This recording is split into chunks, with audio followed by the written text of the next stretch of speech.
March is Nutrition Month, and this year, dietitians from around the country will be talking about topics relating to key ingredients needed to change our food systems. Registered dietitian Andrea Hallwegner joins us this morning with advice on how to reduce food waste, and yes, we all want to hear it, how to save money. Good morning to you.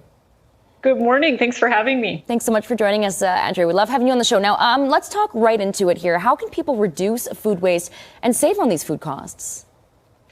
You bet. So I've got 5 tips, and we'll see how many we can get through today. And I'm going to move over to my second camera angle so I can do some show and tell as we talk through my tips here. So tip number 1 is to buy seasonal and use flyers and apps.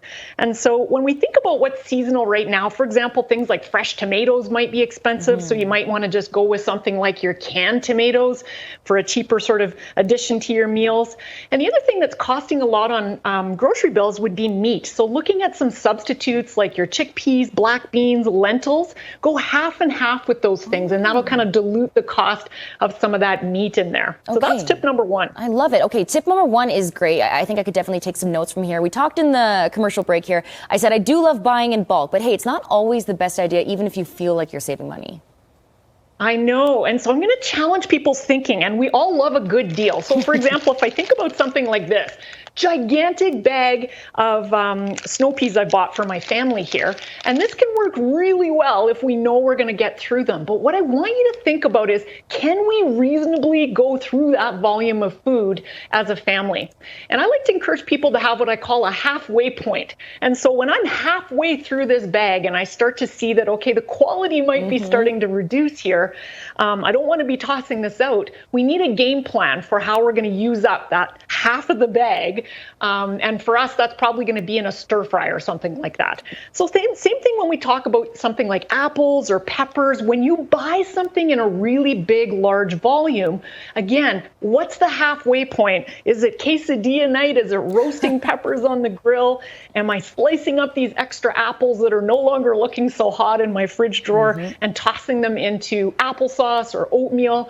Apple crisp, something like that. But always have a halfway point in mind when you're thinking about these bulk buying types of things. That's my big one, apple crisp, as well as caramelizing my onions. All right, so we're going to move on to the vegetables, and you want the vegetable to drive dinner.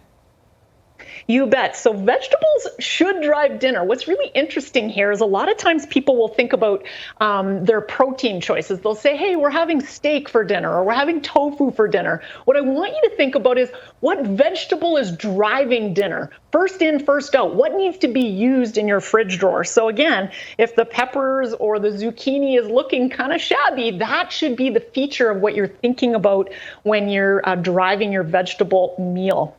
A couple of other things I wanted to touch on my food display, because people will be wondering, using the freezer again. So this is like an extra papaya that was going to go bad. I sliced it up. It's going to go into smoothies.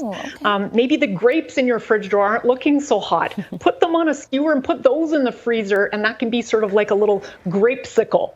Or something like, we buy these big chunks of something like ginger, and we wonder, how am I going to get through this all? I only needed a little bit for a recipe. And again, just toss this entire thing right into the freezer. It's actually really great.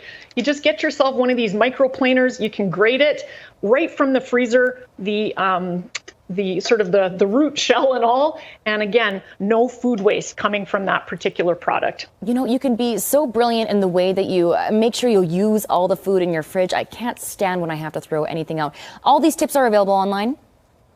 You bet. People can head on over for the other 2 tips. I got 5 of them and a whole deep dive on food waste over on my website. healthstandnutrition.com is where you can get all the good stuff. Andrea, thank you so much. Enjoy your breakfast, lunch, and dinner today. Like she just mentioned, all the information to contact her is on the screen. Have yourself a great day.